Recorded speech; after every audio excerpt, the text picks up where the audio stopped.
Yo, what's up, everybody? Welcome to a brand new episode of Spill the Tequila here on the John Rocha channel. I am the titular John Rocha, joined as always by the king of swag himself on this show, Winston A. Marshall. How are you, Winston? I'm hanging in there, man. I'm good. Yeah? I'm good. It's the week is moving. Yes. Moving and grooving. Moving? Yeah. Grooving? Yeah. Yeah. Yeah. What'd James say? I don't know, man. We getting paid. I don't know why you did that all of a sudden. I was like, who the baddest motherfucker around? Show no. Oh no. No, I'm good, man. I've just I think the thing that I'm just trying to get used to, I keep telling myself, this is just a bad week. This week is just a bad week, and not like bad things are happening, but just like it's just too much. Like I'm just dealing with too much. Like it'll slow down. This shit never slows down. You know what I'm saying? Like rent is still due tomorrow. Like right. And then when it slows down, you're like, why is it slowing down? I need it to speed up. I need to get more things. Or even worse, you're like, oh, and by the time you do that exhale, it's already, all right, bitch, let's go. You know? Yeah, I'm in the I absolutely know exactly what you're talking about. Yeah. I mean, like right now, I'm like, I want to do a spoiler review for One Battle After Another, but I'm not fully finished mentally processing that movie. And I went back again yesterday to see it in IMAX because I really want to sit down with it and chew it over before I do a review, because I want to do a spoiler review and talk about all the stuff. So I've been like, it's okay. You're not putting content out yesterday. It's okay. Don't lose your mind. You're doing Spill the Tequila. Then you got tomorrow. So it's like, it's that kind of stuff too, you know? That's the scary part. Is like all of life is like, you never can stop. Nope. But if you get into this digital space, because the algorithm is so unforgiving, you legitimately can never stop. Right. You legitimately have to keep it pushing. Yeah, exactly. Dan and I talked about that the other day. We were having lunch a few weeks ago, and he said the same thing. He's like, you know, I took that Superman film and I milked as many videos out of it because I've got to put up stuff almost every day. And it's like, wow, man. So yeah, I totally get it. The thing to do, if you can find something for your channel, obviously all of your stuff tends to be, most of my stuff too, but most of your stuff tends to be the here, the now, the breaking news, whether that movie just dropped or this news story just dropped. You can find some evergreen shit that like you can find a little extra energy and just start stockpiling them hoes. That's how you end up taking a vacation. Then you go, all right, y'all, I ain't gonna be here for a week, or maybe Winston or somebody will host one of my shows, but you're still gonna get content from me. Come on through, and then it's like, let's talk about the studios. Like I don't know, like whatever. Top 10 Christmas movies. That's how you do the holidays. Get all your holiday shit. I've been trying to get as much spooky content. Kind of back pocketed. So if I need to just back off for the next couple of weeks because I just got like shit going on, I could. But there's not even enough time to do all that, John. There's just not. No, of course not. Of course not. So that's life for all of us here in this space, trying to do things. And even the people who are, with more followers, more subscribers, they're stressing out about stuff they need to put together and get on. And so it's always a constant grind, man. This is the game always, all the time in this space. But we appreciate you all joining us live here. Almost 100 already right off the bat joining us live as we come back for this show, doing it on Tuesdays. And we have a great time talking about stuff. And today we're talking about a number of controversial things. The AI, quote unquote, actress controversy that has blown up over the last few days. Boo. Apparently, there's a lot of people upset that Bad Bunny is in the Super Bowl halftime show. We're also going to talk about some NFL news, our reactions to week 4. We're also going to talk some Kawhi Leonard, some new stuff on that, and WNBA stuff. So there's so much to get into here on our show. And remember, Streamlabs super chats are open. Send in your love, send in your questions, thoughts, and comments as we go along. We'd love to get your support. We'd love to hear from you all what you want us to talk about on the show as well. And if anything breaks while we're doing the show here, because we are on the tail end of the news day, let us know. We'll talk about it here on the show as well. All right, Winston, let's get into it. Let's jump into that first thing, and that is this situation here, the AI actress controversy, quote-unquote actress controversy. This has been happening now for the last few days. This all kicked off because Eline van der Velden told a panel at the Zurich Summit, which is the industry standard for the Zurich Film Festival. She announced that she is launching the first quote quote unquote AI actress. Her name is Tilly Norwood. You see there on the screen. It's from the talent studio Zakoya, which is a spinoff of her AI production studio, Particle 6. They announced this with a 2-minute video full of AI people in the entire video was AI. And then she was introduced at the end, had a few moments, cried on the couch with Graham Norton, but also talked straight into the camera. Now, the problem that this became a controversy is because Eileen went and shot her mouth off and was like, we are in a lot of boardrooms right now, February time. And everyone was like, no, this is nothing. It's not going to happen. Then by May, people were like, we need to do something with you guys. And people were like, when we first launched Tilly, people were like, what's that? And now we're going to be announcing which agency she is going to be representing, who is going to be representing her rather in the next few months. And then she said something here. Oh, she wanted to create the next Scarlett Johansson, the next Natalie Portman. Well, Winston, first of all, let's deal with that as the announcement, because she had a follow-up comment after all the controversy. We'll talk about the controversy, but what are your reactions to this situation, this announcement, and this look at the first quote-unquote AI actress, Tilly Norwood?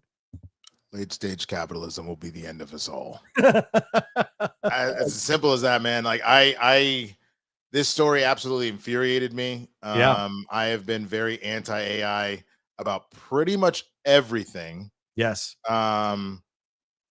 Like I had mentioned, because I talked about this a little bit yesterday on Blurred Breakdown, Monday 6 p.m. over at youtube.com/swaggyblurred. But I talked about how there seem to be minor instances where using AI for certain things, I'll either be like, okay, or fine. Right. But overall, I do not fuck with it at all. Now, I'm aware of the fact that no matter what happens, unfortunately, the cat is out of the bag. Unless it starts showing sentience and goes full Skynet, full The Matrix, that cat is fully out of the bag. But like, just to show you some of the things that AI is doing to screw over the world, before we even get to this actress, there was a news report that came out in, I want to say, Ohio, that they're about to pass a law that would allow the power grid, like the people in charge of the power grid, to essentially control people's thermostats in their home temporarily when the grid is being drained. But the truth of the matter is, these grids that are built barring massive storms, and then there's safeguards put into place there, we're not moving at such a speed as individuals that we are draining this grid. This is because genuinely these AI substations take so much power and so much water and are genuinely destroying the environment. That is the type of shit that AI is doing on like a macro level. Right. But then when you bring it into something like this is literally what SAG and the WGA were striking about for the better part of a year. Is literally the idea of a soulless machine taking real jobs away from human individuals. And obviously, I give the WGA credit. They actually had a slightly better deal than SAG did, just because they were a little bit more no nonsense with it. And because they also are a smaller union, they have less mouths to collectively feed as far as what to negotiate. Right. But part of what the problem is that this is what we were worried about was coming. I already don't fuck with Timbaland anymore, because he went and signed like the first AI and is like about to put out like there's been AI acts already in music. But actually signed her and is working to build her album and all of this shit. Again, that is nothing but capitalism. That is not because you actually are trying to make good art. That is not because you are anything like this. This is purely because you are a soulless fuck and you want to take as much money as absolutely possible. When you include the fact that this individual, this Tilly Norwood that they've made, that's a composite of God knows how many different people's faces to make. Not an original idea from AI. It's not able to do that. Right. So it literally is stealing little like Scarlett Johansson's eyes, Natalie Portman's cheekbones, like what like putting it in a mishmash together to make this beautiful amalgamous just like thing. And then wants to be like, and now it's going to be like the hot new act. Like, knowing how hard so many people put their life and soul into trying to get into this industry. You're just going to literally undercut God knows how many people for like, it's fucking disgusting. It is disgusting. Well, isn't this always the truth though? Isn't it always that like a populace will cannibal itself? This woman is a physics. I think she has a master's degree in physics. She's an incredibly intelligent woman, but she's also a comedian and an actress. She has a YouTube series that you can see on BBC Three. She teaches how to turn your TikToks into a billion views or a million views or whatever. So she does these seminars, and she's also in charge of an AI company, which I think is amazing. It's amazing that she can work this much and is in demand in all these different places. However, if you're the kind of person who is going to create something that is going to take away opportunities from your fellow actors, I find that to be a certain level of cognitive dissonance that I don't understand, to be honest. I mean, that kind of thing of cannibalizing your own employment, your own people, the people who are working with you, it's just crazy because you're not only just putting out actors, you're putting costume designers, Yep. you're putting out set designers, scene designers, all of them, that stuff. Yeah, crafty. You put them. Well, maybe not crafty because somebody will need to be on set to eat. But like, you're basically removing all of that nonsense and putting these people into their place. And how would she? I think if she does this, no studio, no production company, nothing should greenlight any of her live action projects. Problem is, like, you don't get to work again. Period. Problem is, they will. Right, because of course. let's keep it a buck. Like, sure. Paramount just bent the knee multiple times so that the Skydance merger could go through. Got rid of Stephen Colbert, though they claim it's about money. And in all honesty, it probably somewhat is, but it was more from the fact of like, that is a good blanket excuse that we could do it. If I had to try and break it up percentage wise, I would bet you it was probably like 30% money, 70% we just want to get rid of Stephen Colbert. Right. Like, I'm very aware that late night is not doing the numbers that it used to, and that they are struggling to fight podcasts and everything else that's going on.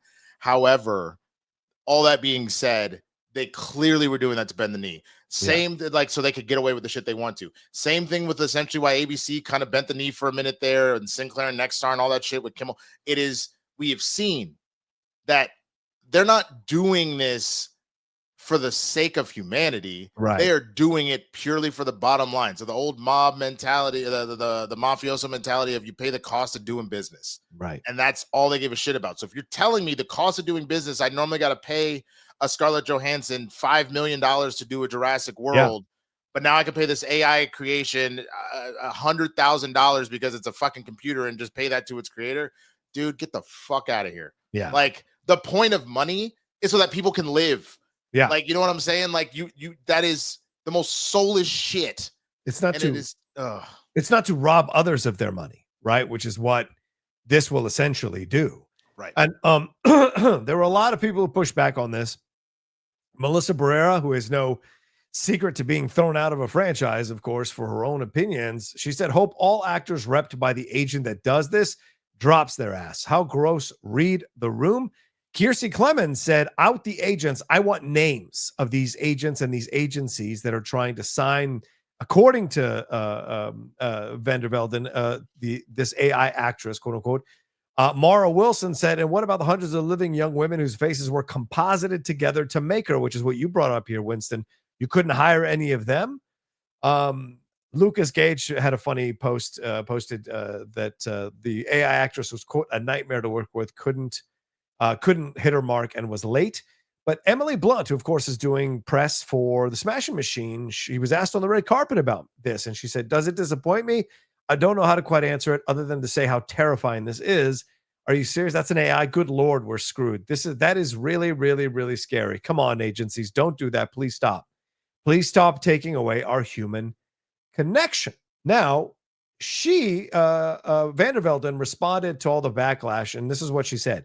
To those who have expressed anger over the creation of my AI character, Tilly Norwood, she is not a replacement for a human being, but a creative work, a piece of art. Like many forms of art before her, she sparks conversation. That in itself shows the power of creativity. What a bunch of bullshit. I see AI not as a replacement for people, but as a new tool, a new paintbrush, just as animation, puppetry, or CGI open fresh possibilities without taking away from live acting. AI offers another way to imagine and build stories. I'm an actor myself, and nothing, certainly not an AI character, can take away the craft or joy of human performance. So, I mean, she's playing both sides on this thing. And so she comes off disingenuous, in my opinion, when she's trying to say it was just a creation, when she was out here banging the drumbeat that agencies were banging down her door to sign this person, and to say it's not a replacement you utterly stupid or willfully being willfully lying to the people, because you know that's the controversy about AI, is that it will replace people. She's a pageant mom. She's the overzealous football dad. She couldn't like she's claimed she's an actress. She clearly couldn't do it for herself. Otherwise, she'd be out here getting a rep for herself. Instead, she made up this goddamn monstrosity creation that's her child, quote unquote. Try and go make money off this shit. I don't like, genuinely speaking. Yeah. If this type of shit was used as a tool for certain things, that would be one thing. But like, part of sounding the alarm on like AI being disingenuous, and again, I spoke on this yesterday, but I'm happy to speak on it again. My lady's best friend from college, a friend of mine, she's a writer herself. She has written a number of novels, and then she was just kind of curious about it. So she got in a conversation. I don't know if it was ChatGPT or whichever one she was talking with, where she was just asking questions about herself, about the novels, things like that. And when I tell you that ChatGPT or whatever this is started making shit up. So it'd be like, oh yeah, and then at this part of the book when so-and-so gets like essayed by like her boss and blah, blah, blah, blah, blah. She goes, that is not a plot in the book. It's like, yes, it is. It happened on this. It doubles down. It goes, it's on this page at this point. She goes, okay, I am literally the writer of this book, and I guarantee you that is not in there. So why would you lie about that? And then the AI was like, oh, sorry, you know, I was just trying, like, I don't remember exactly what the excuse was, but it essentially came down to AI is more in the business of being kind of a yes man to people. It doesn't want to give you nothing one way or the other. And that's why you're having people using it for therapy and finding out that they ultimately like end up killing themselves because of it.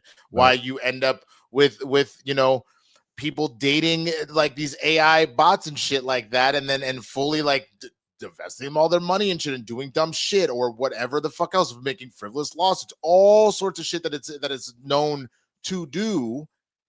It cannot be trusted to even do the things as a tool to try and help us move forward at this particular stage. So in what world does it make sense to then turn around and have it full on replace humans with certain tasks? Because like, forget the acting part of it. Let's say you wanted to, like, there's talks of like AI being used as a tool for surgeons to help them get along with stuff, or to run robots to help run surgeries.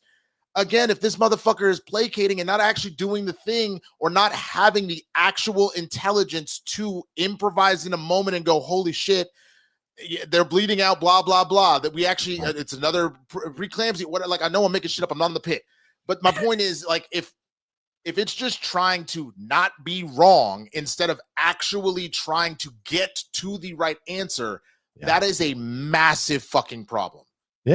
Yeah, I agree 100%. And that's why I freak out when I hear about AI programs who are trying to create AI doctors that would diagnose you instead of human doctors. And I believe there's some people who would be down with that, because at least they would get, and they think, an answer quickly, because those people who go down the WebMD wormholes would probably gravitate to an AI doctor. But most people want to be in that room and have a conversation back and forth. And I think that's the big thing when you talk about AI, when it comes to acting or replacing someone. You're never going to replace the human spontaneity. That's what an AI cannot replicate, no matter how hard it tries. It can go through a million different calculations, but it won't create that organic moment of connectivity that actors can have on a screen when they're acting opposite each other. And until AI even comes to remotely close comes to matching that, I don't think anything's going to happen successfully with AI beyond like smaller, straight to DVD type shit movies that you don't really need strong actors to be a part of those kinds of things. But I mean, even Lionsgate said a few months ago that they were going to, invest on this money as AI company. They was like, we can make $100 million film for $50 million now with AI, blah, blah, blah. We're going to do this. And they've been bogged down in lawsuits and bogged down in people who are coming after them because they're using likenesses. So there's a lot of stuff that goes with this that it just seems more of a headache than it does an assistance in what you're trying to do, Like, again, the only times that I've ever seen it as a means of like, and it's funny, I can't remember, I don't know if whoever it is in the chat right now. The only thing that I've seen talked about in the film industry that's been going on now for a couple of years, as a means to help with post-production and things like that, and reshoots. Good editor friend of mine told me that studios for a minute now have been essentially using AI when, let's say, you finished principal production, right? You finished all of that shit. There's a fight scene between Rocha and Winston, and like, we realized that in order for this to set up properly, we needed a shot beforehand where Rocha, goes to the bathroom to splash some water on his face, and Winston is, shadow boxing in like the back area or whatever the fuck it is. And instead of going through the same process of having to go back out on a scout and all that kind of stuff, because you have a very limited amount of time and budget to do reshoots, no matter how big of a studio you are, because otherwise you're just making a whole new movie again. They have been using AI just to render out specifically what that is quickly. And then they go just as a placeholder, but then they immediately go and shoot it and throw all that shit out. So using it as a temporary placeholder, just so I know I need Rocha in the mirror. This is the shot we want it to look like. Great. I know I need Winston with the punching bag, doing whatever. This is what that looks like. Bet, boom, go. And that is what it is being used for in that regard.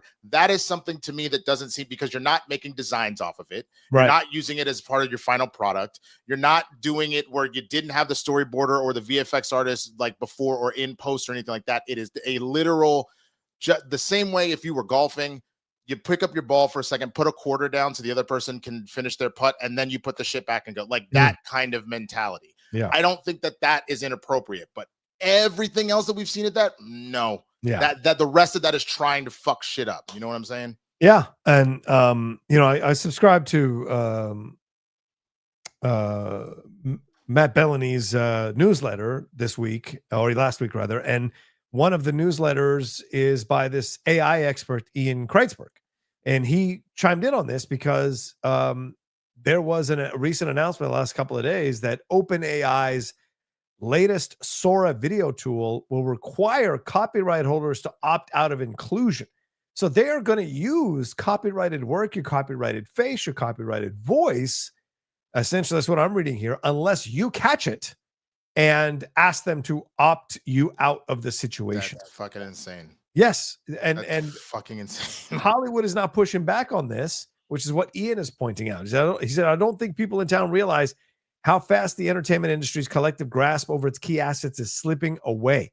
Sam Altman, who's in charge of OpenAI, is now taking the few copyright guardrails off his marquee video product, attempting to graft onto the Section 230 protections afforded to social media companies and force studios and other IP owners to explicitly ask OpenAI not to include their assets in videos the tool creates. So that means anyone can make a Minions clip. Every kid can input their own lyrics for a Taylor Swift song and then instantly create a music video with her voice in it. And the owners will be on the IP owners to play whack-a-mole on steroids with every single piece of infringing content. And this is an interesting point because SAG-AFTRA took a few days to finally come out with this forceful statement about the AI actress, but they haven't said fuck all about this situation. And I wonder why that is, and this is expanding quicker than you can imagine. And it's dangerous. It is, man. And that's kind of why I'm just, it's funny. Somebody said to me the other day, like, bro, I don't know if it was you on this show, but someone was just like, there is a prevailing theory that, people were joking about the rapture like a week ago or whatever. There's a prevailing theory that at some point in 2020, when all the COVID shit happened, we actually did all die and go to hell. Hell isn't necessarily this idea of constant burning torture, but it seems like every day something else happens. That just seems to make everything unravel a little bit more. Like, I don't think we're talking about it today, but like the comedy festival in Saudi Arabia that's about to happen. Right. The Riyadh, Saudi Arabia. That shit's fucking insane, especially when you consider, like, at first I was just like, I was like, look, Chappelle, all them, that it is what it is, until Atsuko put out the contract of them specifically. Here are the things you're not talking about. Here's this, that, and the other, blah, blah, blah. And I'm like, so all these dudes that are out here and have been clamoring about free speech to the ends of the earth. You are actively signing up to be muzzled, because that's essentially what you're doing to go get a large payday. Like, I never thought, like, I'm not the big the biggest Shane Gillis fan. I didn't think that I would be on the same side of an argument as him. He was like, hell no, I ain't taking that blood money. Like, get the fuck out of here. Him like, and Marin and Dave, what's his face from Arrested Development, who plays the Never Nude. Oh, David Cross fucking obliterated them. And after this shit, yeah. But I say all that to say, man, that like that's the part that I think makes me sad is that we keep seeing more and more people that like we may have looked up to or had held in high regard make these decisions. And I think a lot of that is coming from, which is why I think that theory of we all secretly woke up in hell one day. It comes from a weird place of just like, that is not something I ever thought that person would ever do or say. And yet here we are. Right. And I'm just like, are you kidding me right now? So I don't know. I like to hold out hope that there's some small part of my heart that still believes that everything's going to be okay. But like when I tell you I just sit here just well, yeah, and it doesn't help when you have a president and a secretary of defense, because that's what it's supposed to be. I'm never going to call the secretary of war, standing up there and saying that they want to send troops into cities as training exercises for when they go to war overseas, essentially calling Americans who don't agree with him as the enemy within. And this is the kind of stuff that you look at and you go, what is happening? Like, what is going on in this world right now? I served 8 years in the Army, and I'm watching this going like, I'm ashamed of this stuff, seeing this stuff. All these generals and admirals sitting there having to put up with a draft dodger and a National Guardsman telling them what the hell is up. No. The thing that got me is, hey, it's not a good look to be having no fat people in the armed forces. So guess what? All y'all motherfuckers gonna have to take physical exams. Every single one of you, not just the troops. You generals, you fat bastards, you gonna get skinny too. And I was like, you run this by your fat ass commander in chief, bro. Like the number, that is the only time that AI I kind of fucked with. The number of AI images of Trump with McDonald's that have just come out in the last couple hours has me dying. Some of them not even AI. That's what he basically said. Secretary Hexag was like, turn to the side. Let me see who's got the belly. He's going to come up with like a ruler. He's going to be like, what's his face in Showgirls? Ellen Ratcliffe like weighing them and shit and touching it's like, what are we talking about? So also, what first of all, it drives me crazy when AAVE continues to just get jacked left and right. And it especially, I need to finally shoot this goddamn sketch. A friend of mine came up with this idea and then I wrote a full sketch out of it afterwards. It's essentially this idea called trickle down Negronomics. Oh, what? The idea is this. Black people say or do some shit that's like cool as fuck, right? It starts with the young black folk. Then it goes to the slightly older black folk. Then you end up with like some other like people of color, like younger, they start getting into a word or a phrase or a dance or whatever it is. Then it starts to spread to older black folk. And then older people of color, it starts to disseminate out into like white people and all that kind of stuff. And the minute you hear that shit on Fox News or said by Trump or Hegseth in a fucking speech, it's officially dead. Right? Fuck around and find out, unfortunately, is officially dead. It has hit the bottom of the plinko, just fucking and it's done. All right. So we have to come up with something else. True. As soon as white people overuse it, especially white people in power, the phrase is dead. The phrase is over. You're 100% right. If you hear Jesse Walters say some shit, it is officially done. It is dead. Yeah. Along with that raccoon he has on his head. All of it is done. It's nonsense. Yeah, between him and the angry elf on the side there, Gutfeld. I don't know. Those two are quite a pair. The white Manute Bowl and Muggsy Bogues. Those two. The thing that's frustrating is all of this stuff is so completely unnecessary, and you know that it's all a distraction from the Epstein files. 1,000,000%. All of this is happening is because this dude slept with underage girls. Like he slept with children, and it's fucking so maddening that we have to deal with all of this nonsense because the Senate and the House doesn't have a spine enough to push back. Because this is the moment when all the numbers are down, when you're seeing this epidemic of right-wing violence happening here with these two attacks. Like, this is the time where you could mobilize enough Republicans to be like, you know what? Enough is enough. We're pushing back on this agenda. Because what can he do? He can't do shit if the Republicans push back, but they're not. So we're stuck in this situation. And I saw a tweet. I know we somehow pivoted over to the political side of shit, but I saw a tweet that was really scary to me about this speech that Hegseth and Trump were giving. Yeah. Where somebody said, listening to these speeches, there's gonna be a point in time where Hegseth or Trump is gonna give a command, and it is going to be up to these generals to make a decision. Do they serve the president or do they serve the country? Right. And you better pray to God that it's the country. Right. And that to me is actually terrifying, especially knowing Trump actively said before he was elected or right around when he got inaugurated this term. Yeah. Why can't I have generals? Like Hitler had great generals. Yeah. They just listen to whatever he said. Why can't I have more of those?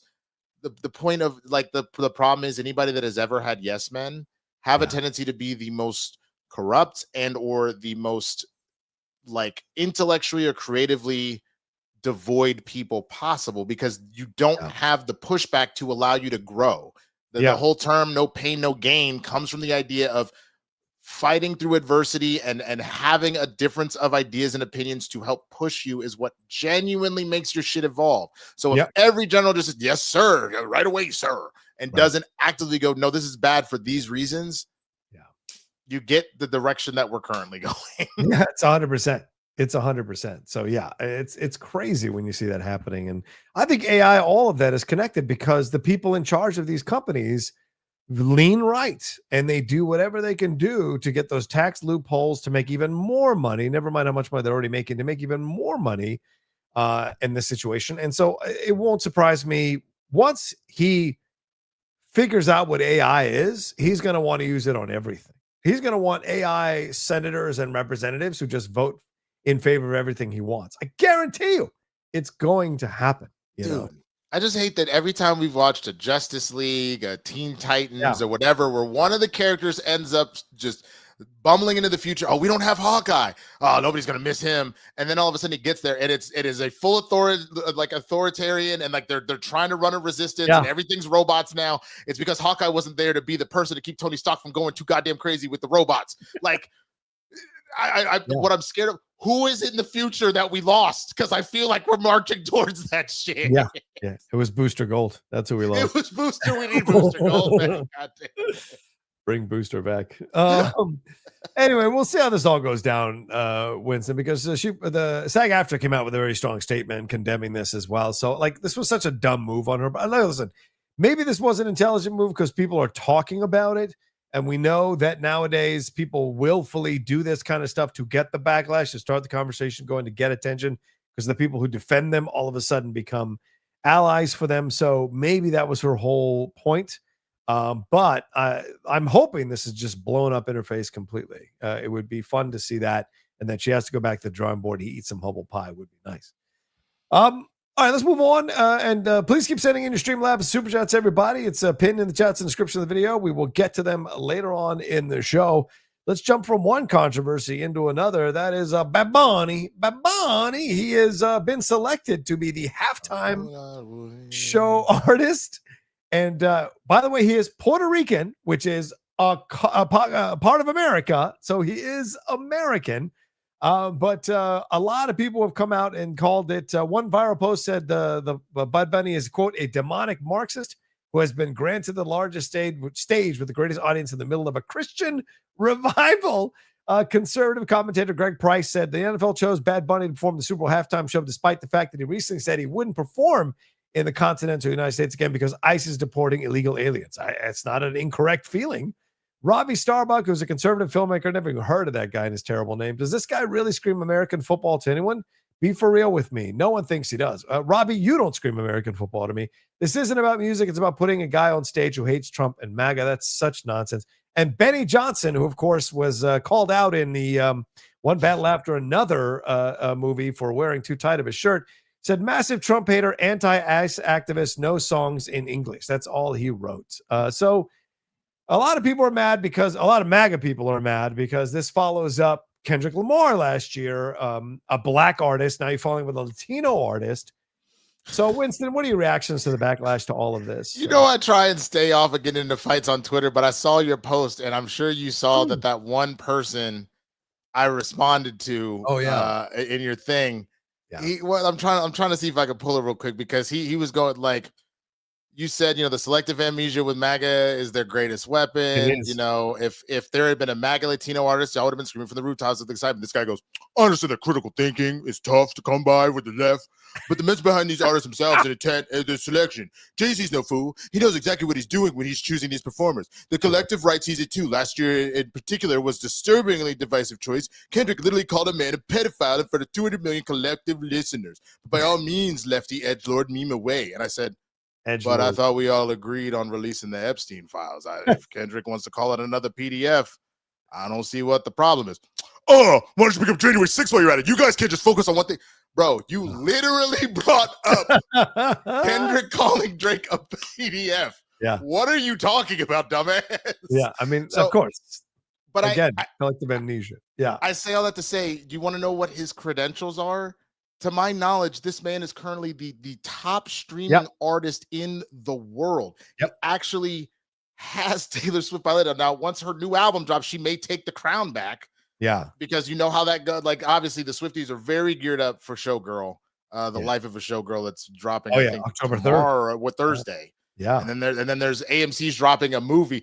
Bro, do you know what the Taylor Swift movie is? I found that my lady told me, and I am in shock. What is it? So the movie they're putting out is I believe it's one music video. Okay. It's a little bit of behind the scenes for the thing.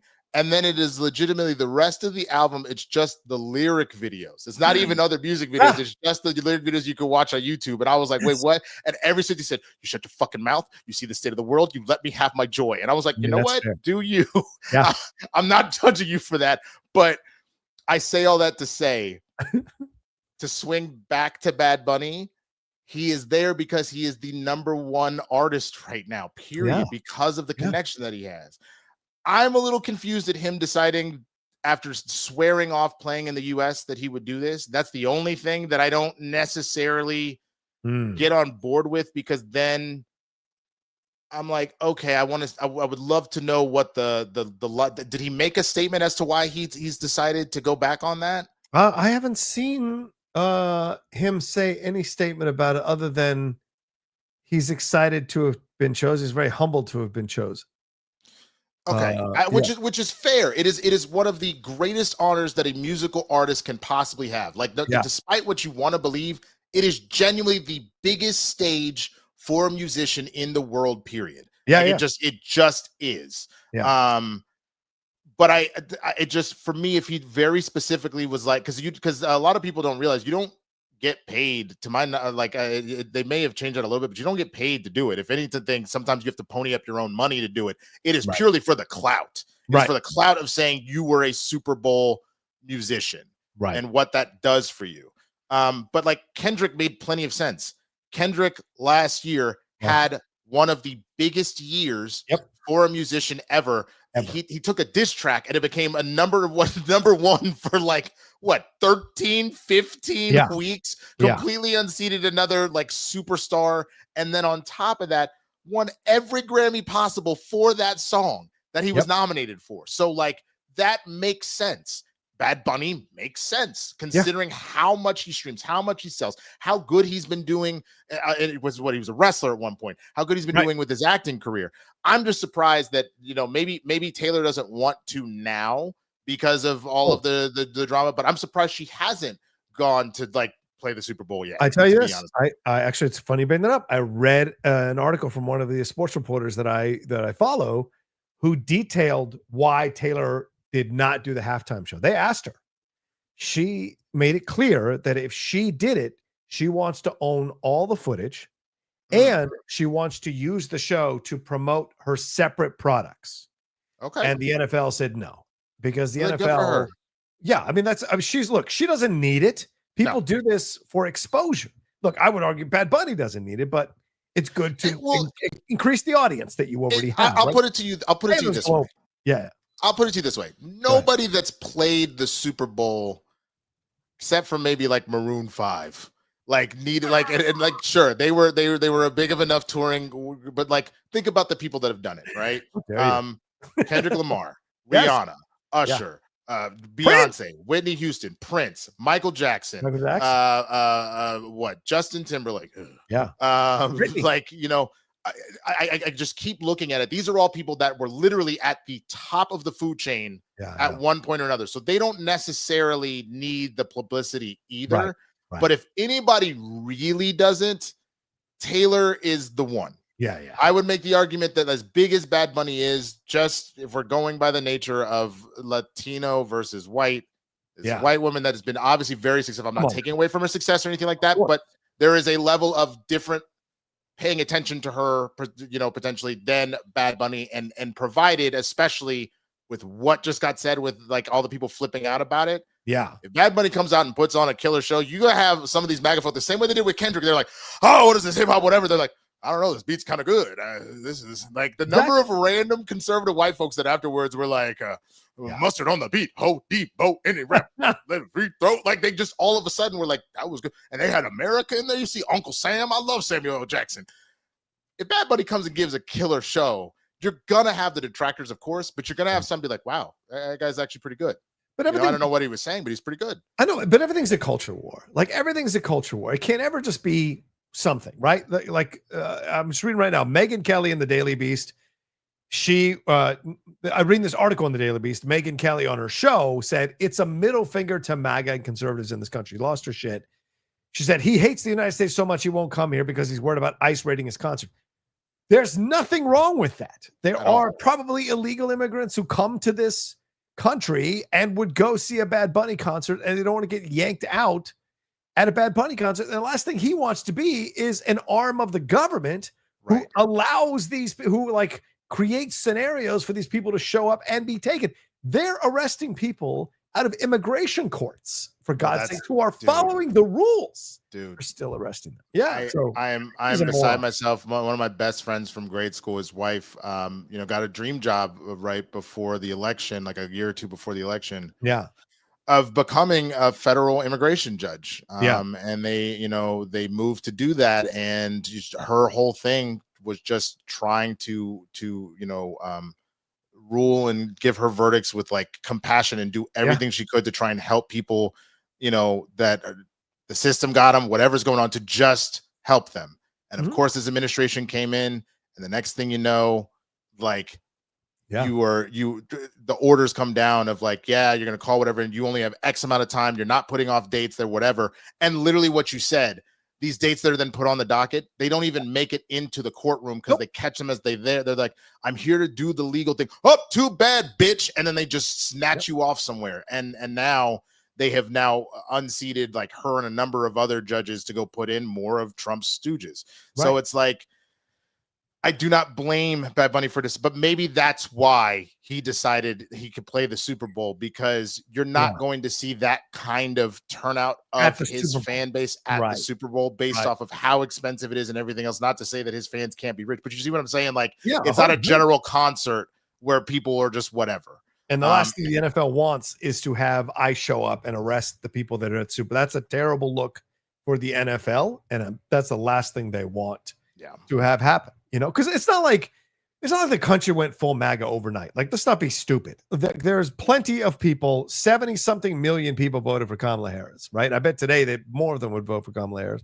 But like so this idea that all of a sudden we became a white supremacist nation overnight because this guy won is fucking madness. You know, it's nonsense. There's plenty of people who are good people out there who want integration, who want to respect other people's cultures, who want a country that is open and not open borders, but open to receiving people who come through the process. Do I agree that illegal immigration had gotten out of control the last few years? Absolutely. Clearly, that's a big issue. And, you know, this is the more extreme way of dealing with it, which I think is really offensive on so many levels.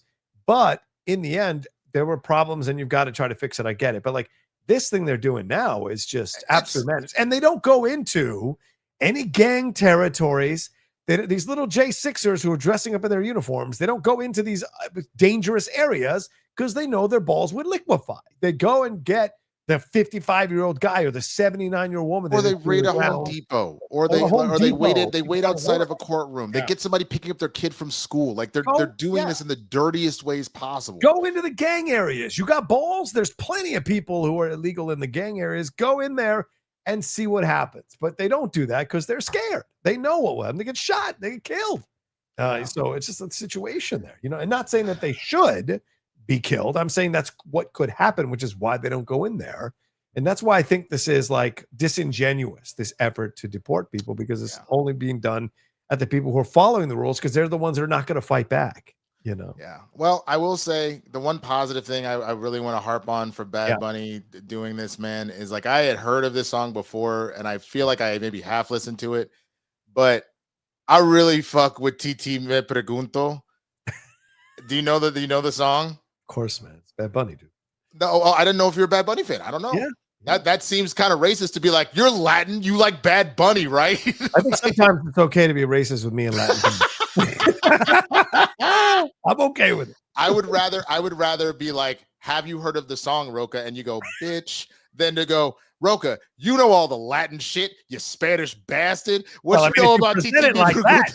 Well, no, but that's what it comes off. That's the subtext of just like, Bad Bunny songs. Like it comes off as, everything Spanish, you taco burrito motherfucker. Like I get there, and then you go the little extra like no, because if you were like, hey man, so Kendrick's song, whatever, and all of a sudden they'd be like, what? It'd be like, what you really said to me is, hey, you chicken watermelon chewing motherfucker, you love this Kendrick, don't you? It's this assumption. Yeah, but there's way more black artists than there are Latino artists, so the ones that do break through, you kind of have to hold on. Maybe that break through, but it also depends. I mean, the rest of the world, they're out here killing it. It doesn't matter. My point is, Titi Me Pregunto, for people that don't know, is literally about his auntie asking him if he has too many girlfriends. Yeah. And he goes, yeah, I got hella girlfriends. Yeah. And I'm like, hey, yo, you motherfucker. He's like, I take him to the VIP, then I'm like, peace. I say cheese, and take something with another, then I sleep with the smile, then I say peace. I'm like, Bad Bunny, you sick son of a bitch. I love you. And he goes all over the place because he talks about what Dominican, Colombian, even San Antonio. Like he's all over the place with that song. So I love it. I think it's great. He's amazing. It reminded me of Area Codes back with Ludacris. You remember that? Oh yeah. I got hoes. I got hoes. It reminded me of what's that Mambo number 5? A little bit of Lisa in my life. That's what it felt like to me when he was doing his show. Or DMX. There was Brenda, Felicia, Inez, and Alicia, LaShawn, Deshaun, Lisa, Veronica, Karen, Vicky. Cookies. I met her at the ice cream parlor. I'm DMX. I love that shit, man. It's great, and I'm happy for him to be doing. Oh, here's what his statement was, because you asked what did he say about doing it. Where is it? Damn, I thought I had it. I must have lost it. But he had a statement about it, and what he felt about the situation. It was pretty sweet. But here's the Taylor Swift thing, and this is from Rob Shooter at Substack. He said that the NFL is interested in having her do the halftime show, Super Bowl 60, but Swift wanted to, quote, retain ownership of her performance and secure slots promoting her own projects.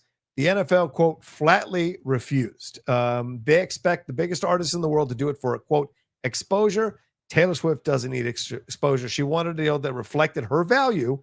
Without that, she wasn't going to move forward. So that was the situation there with Taylor Swift and the Super Bowl. So yeah, dude, and I respect her, that. Especially when you throw in the fact, like, consider how the NFL really was kind of using her being around and dating one of their stars to get even more clout and to try and draw Lord knows how many like young women to like watch football all of a sudden, which I appreciate. I love the fact that they actually have, a lot of them have become football fans, and they're actually out here like quoting stats and shit that's like, some of the dude bros are like, wait, what? Like, I give them a lot of credit for that, but good for her for being like, no, what you're not going to do is just use me so that you can like boost your ratings again, like you've already been doing. If you're going to give me all the things that I want, then great. But she genuinely doesn't need them. She doesn't need them at all. So 100%. Good for her for being like, nah, I'm all right. Yeah, 100%. This is what Bad Bunny said when he got announced. He said, what I'm feeling goes beyond myself. This is for my people, my culture, and our history. So that's the thing. I thought that was a really sweet statement, to the point and all of that. So this is the thing. And Megan, of course, because Megan has finally found some relevance after crashing out at NBC, even after she used sexual assault survivors to try to save her show. She is saying this crap now. Anything that's a culture war, she's going to jump onto. Wait, who? Because she needs Megyn Kelly, because she needs it. Yeah, right. Anything that's a culture war, she needs to keep feeding the MAGA beast that is the foundation of her fame now. They asked her, why aren't you talking about Candace Owens, Tucker Carlson? And she's like, well, no, my fight is with the left and not with anyone else. And it's like, yeah, of course, because it's convenient, your fight with the left, to keep you relevant. So it's a shame that people have to weigh in like this, but that's the game now. It's unfortunately. Yeah. Yeah. But the only other thing I was going to say, I see people in the comments talking about Cardi B's album. Have you heard Cardi B's album? Because, bro, I haven't heard the whole thing, but Jay showed me a few of the songs on there. Oh. She ain't pulling no punches, bro. She has a whole diss track where she's just I think it's called like Pretty and Petty. She got she has a very graphic sex song about Stephon Diggs, bro. Like that like very clearly talking about, I'm gonna lay here, come score a touchdown, wear a chain, let it hit me in the face while you fucking me. She is not holding back at all. And people were like putting Quavo on putting Offset on Suicide Watch just because it was like, oh my god, what's what makes a song that graphic about your ex? Oh, that Lord. is brutal. That is brutal. Yikes, brutal. Yikes. I'll have to listen to that one. All right, because they're not doing a listening party. You know what? I'm half tempted to go see the Taylor Swift movie this weekend. There's plenty of seats available where I live for some of those showings, and I thought I'd do maybe do a video of myself before I go in there, going like, I am not a Swift fan. I haven't listened to her stuff a long time, but I want to see what this experience is like and document it. So we'll see if the old man will end up doing that. We will see. But I gotta get that Cardi B thing. Yeah, we'll see. I just like anything else, man. Look, the Beehive, the Swifties, I know. Barbs, just you can be honest, but be careful. Yeah.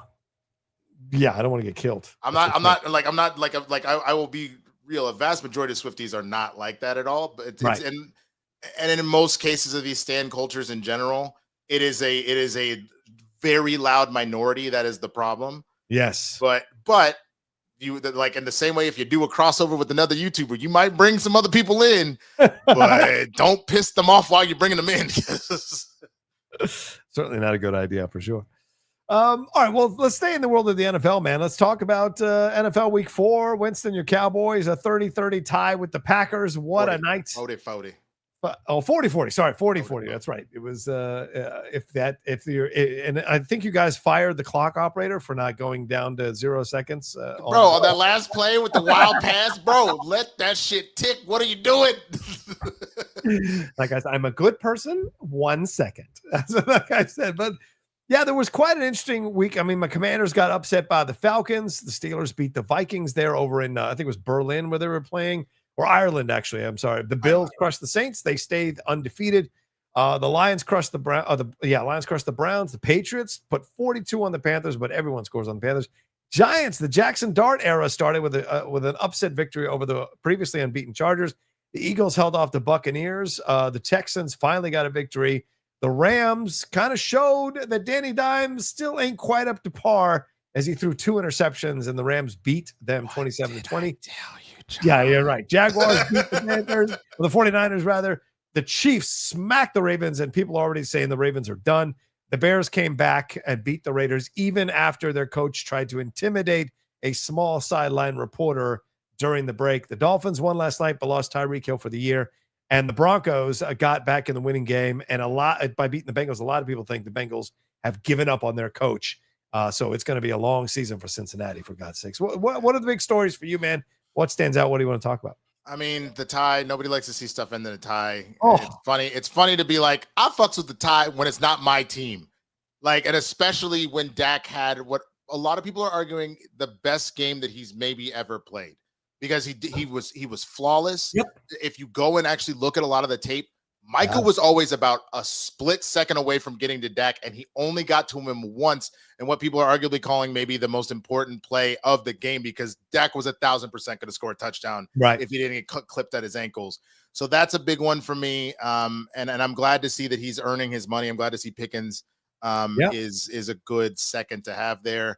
I'm surprised that Aaron Rodgers is doing this well.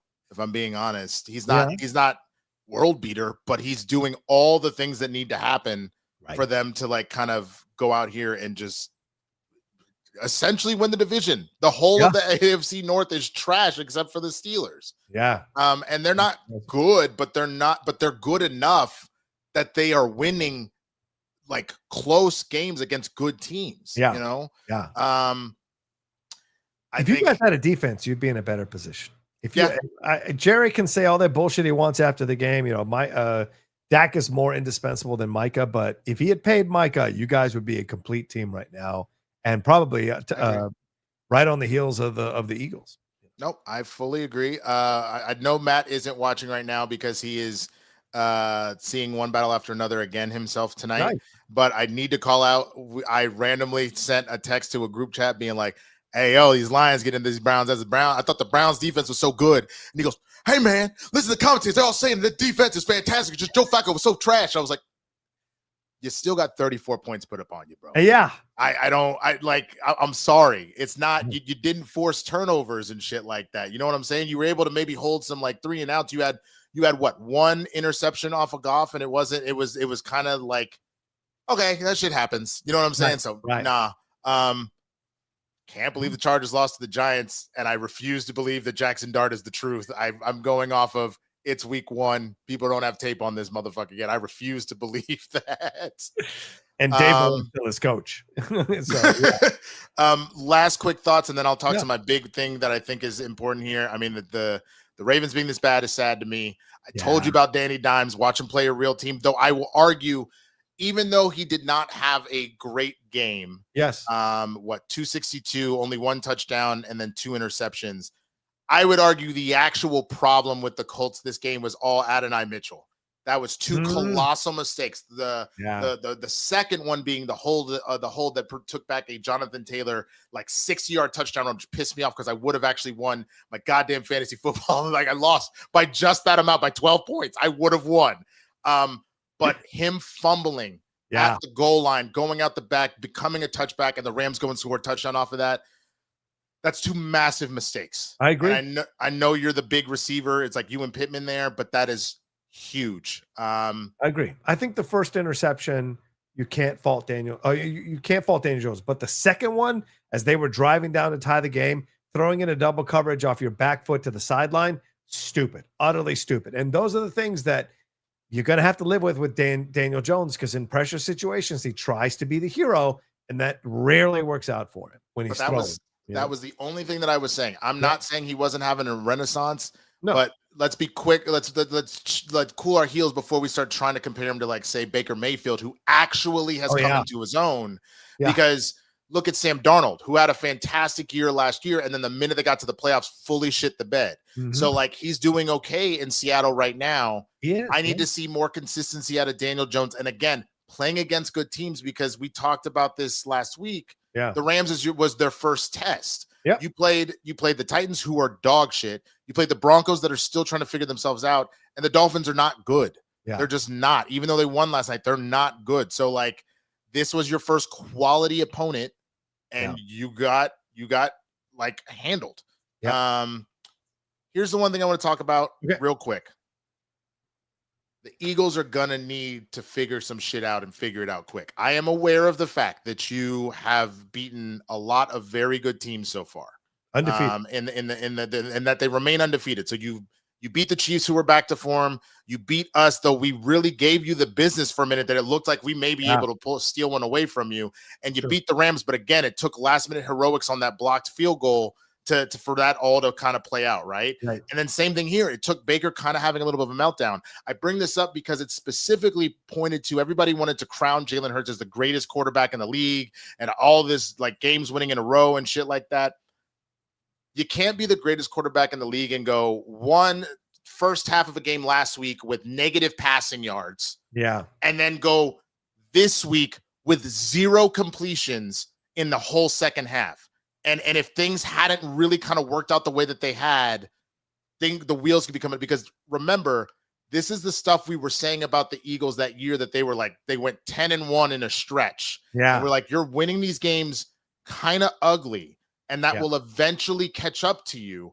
And lo and behold, they got to the playoffs and it caught up. The same thing can be said about the Chiefs. It was like, you're winning these games kind of ugly. When you play a team that's got their shit together, it's not going to work out well. And what did the Eagles do to them last year when they kept winning all these ugly games, got in the Super Bowl and got embarrassed? So for the sake of Eagles fans, which I don't give a fuck about the Eagles, you know this, but if they really want to do that, go the distance and go back to back, Jalen's got to get on the same page with Devontae and A.J. Brown. It's insane that A.J. Brown, the entirety of his 4 weeks, was done by Puka Nacua in one game this week. One game. Yeah.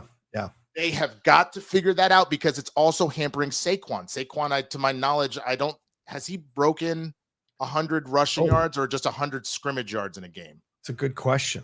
Let me look real quick while you keep finishing up your points. But it is hampering the team as a whole. Yeah, he hasn't crossed 100 rushing yards yet for someone that almost broke the rushing record last year. So again, if the plan is to be the one, he hasn't even broke 90 yards rushing. Jesus, there you go. You know what I'm saying? And on top of that, like what for the season right now, he's averaging 3.1.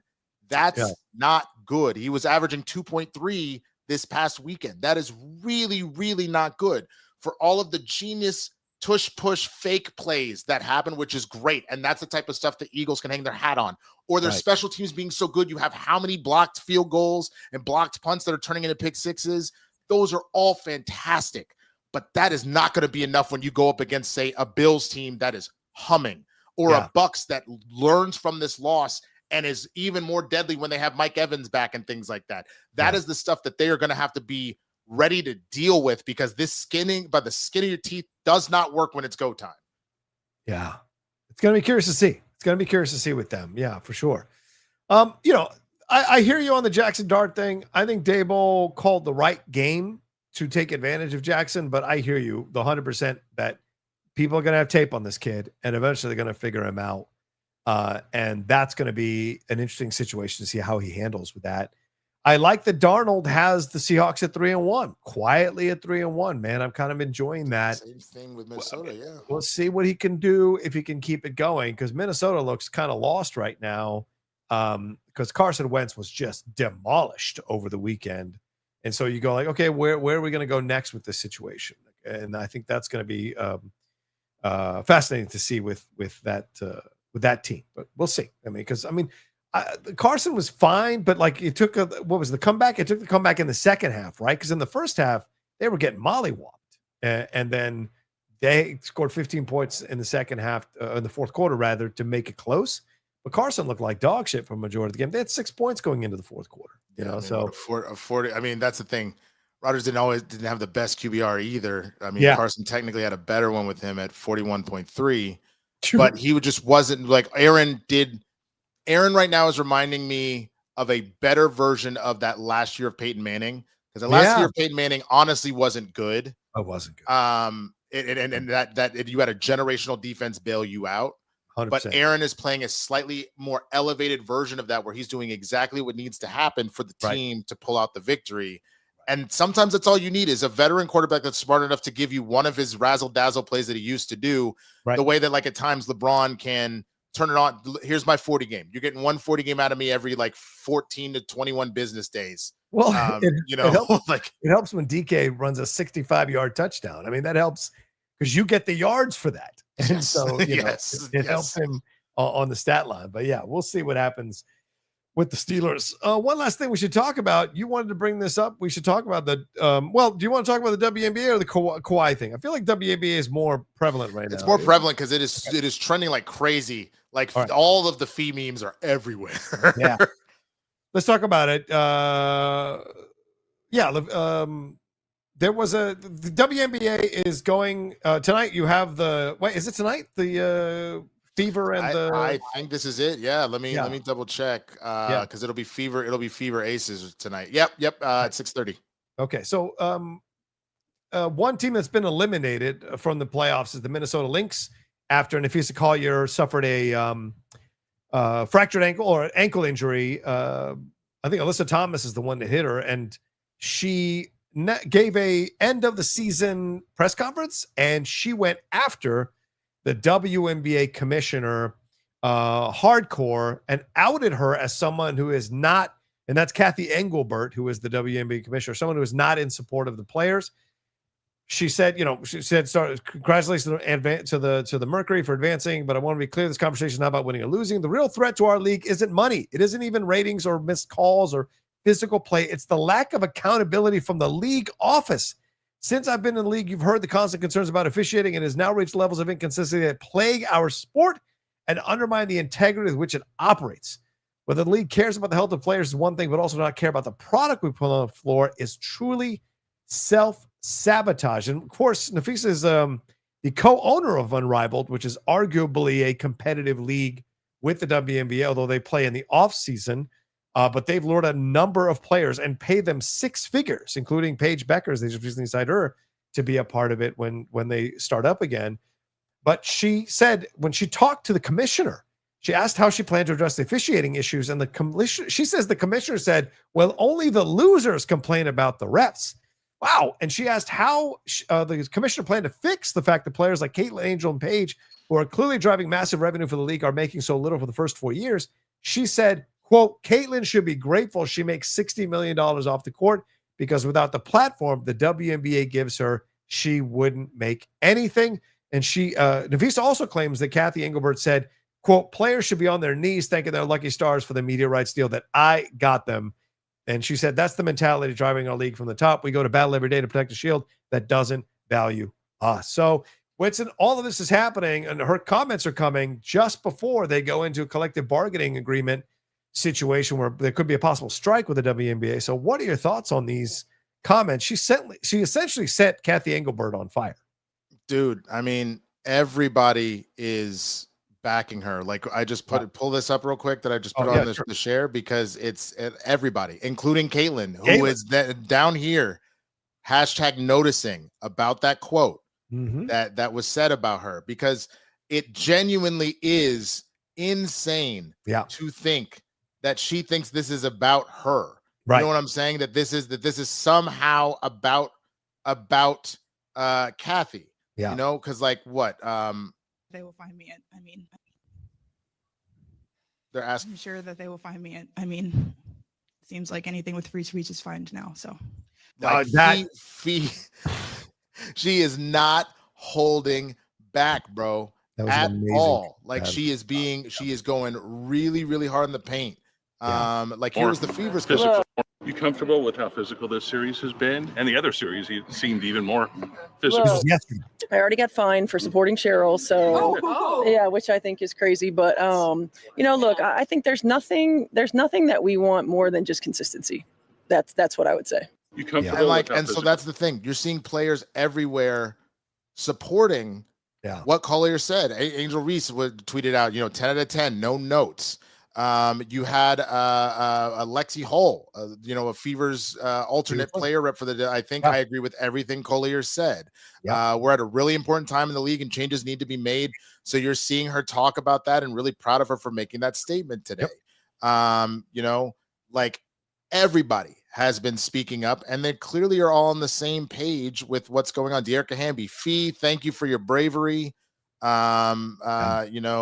Two-time MVP Ella Deladonna posted about Collier in her Instagram story, adding, it's the care for the human part for me. I'm not even sure that Cathy knows I retired. Heard from everyone but her. Right. And that's the thing. It feels like Cathy thinks that this is the Cathy National Basketball Association. and when all you are the mouthpiece that is meant to just keep the thing going. Yeah. So don't get it twisted.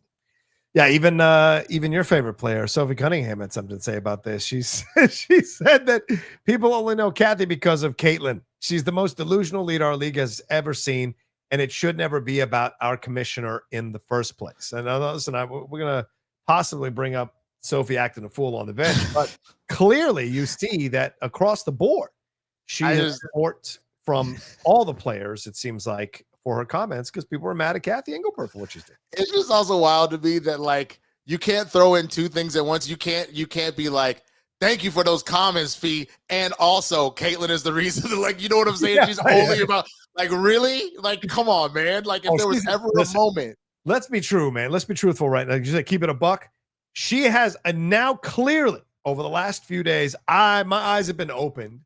how much Sophie Cunningham realized that she could ride Caitlin Clark's coattails to relevance. And she has done it the entire season. I would even venture that she got injured on purpose so she could sit next to Caitlin the whole time in the offseason and get attention for herself. You know, she started a podcast. Would she have started a podcast? Anyone could give a shit about her if she hadn't attached herself to Caitlin Clark. I initially cheered Sophie when she was thugging out in defense of Caitlin, because I did think Caitlin was getting a little beat up in the league, and someone should step up on your team to defend you. But to see the way she's kind of turned this into a cottage industry, and I don't know how Caitlin doesn't see it and doesn't go like, hey, girl, why don't you take a little bit of a step back and stop standing in my spotlight? I think it's a little bit, because, you know, people knew Sophie as a fucking, journeyman playing on different teams as a three-pointer. And then, of course, the accusations with the Phoenix Suns owner, that kind of shit, that's what got her famous. But attach yourself to Caitlin, it's a bit of a ruthless decision by a quote-unquote burgeoning influencer to put herself in that position. Look, she can play. I'm not saying she can't play, but it's clear, Winston, that she has kind of crafted this situation to put herself in a place where her voice, she thinks her voice matters to the degree that the top stars' voices matter, and it's bad. Yeah. You know? No, and I agree with that, and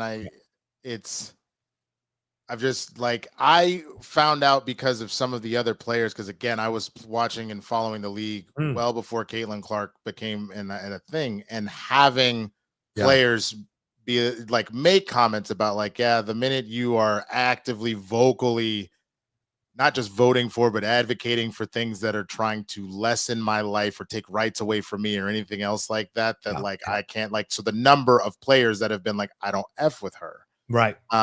Right. And so what worries me in that regard, the thing that I was always saying about Caitlin one way or the other is I was like, you know, it feels very what Ice Cube was saying at the end of Boys in the Hood about either they don't know, don't show, or don't give a fuck about what's going on in the hood. And you could say that about what's going on around the league with other people and stuff like that. And like, I just want to play ball. Now it feels like because she's essentially looks like become best friends with Sophie, whether it's because Sophie's attached herself to her or vice versa, that like it's not a good look. It's really not a good look. And especially, you know, the video you had sent me that someone had put out, you know, when whoever got injured. Take a look at it. Yeah, let's pull it up real quick. I know we're running out of time, but look, what and they've roped in what's her face, the Australian girl. I forget her name. She posted that AI comic about them earlier with the police and all. That's why. So now it looks like these three like white women playing for Indiana that are just look at what it's not a good look. Like, I can see what Caitlin's doing. What the fuck is Sophie doing with that stupid same thing? They're trying to say run it back, challenge it. But now here's a black assistant coach pulling her aside, being like, "Hey guys, we don't want to get a technical. Sit down. Please don't get involved." Right? So Caitlin sits down, but then this is another coach who's Bree January. Yes. Say that again. Sorry, Bree January, I believe. Bree January, who's a decorated player, right? And she has walked up to try to calm. And Sophie doing that. That is a fucking asshole move to do that to someone, to your coach. And it's clear when you have MAGA accusations on your ass, waving away a black assistant coach as if she is beneath you, you of all people, is fucking ridiculous. And again, she's trying to call us, we'll get a text. She's trying to tell her, and then she waved to get away from me. That's a fucking 5-year-old who has not been spanked enough as a child. That was nonsense to me. Watching her do that to one of the coaches. Even Caitlin didn't do that. But Caitlin's face here afterwards, and she's like, whatever. That stupid shit, that's wrong.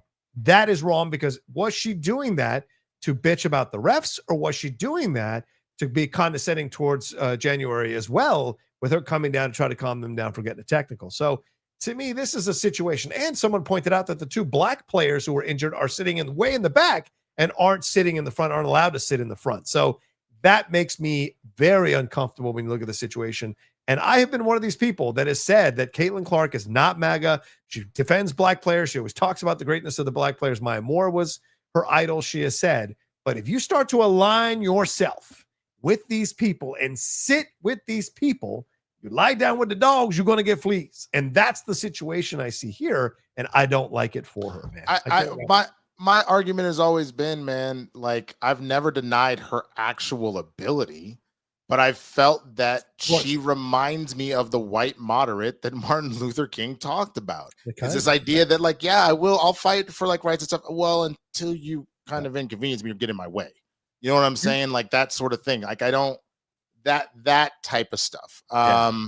Frustrates me. It frustrates and so me. Now to that point, it's one of those things where like there's a stand-up comedian that I thought did a really good job talking about how for men, the idea of us needing to be proactive on protecting women and not just like if a woman's getting attacked out in the street, you run up and you defend her, but the idea of calling out your friends when they make ridiculous comments about women, because the comedian was like, I had a guy, he was always making these jokes. He was always doing that and the other. We had heard some stuff in college, but, you know, nothing ever came of it. And then he actually did end up, you know, essaying a woman and going to prison for it. And this woman's life was forever just rocked, forever changed because of this. So the idea of you can't just ha, ha, ha, ha, and shyly laugh stuff off.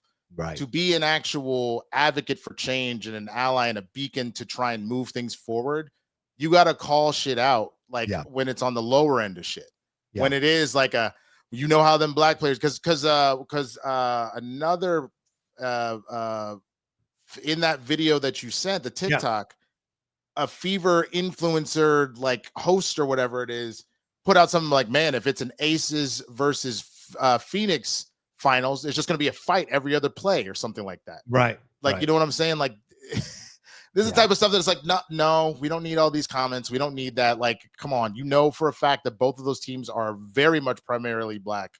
And like Phoenix does get pretty physical like that, but Vegas isn't. Like they'll throw down if they need to, but they're not the same like that. Like, get out of here. I know it's been a contentious series, but like, let's not do that. Let's not act like Aaliyah Boston doesn't throw an elbow every time she goes for a layup, bro. Someone showed me that compilation. I was like, I had no idea. Yeah.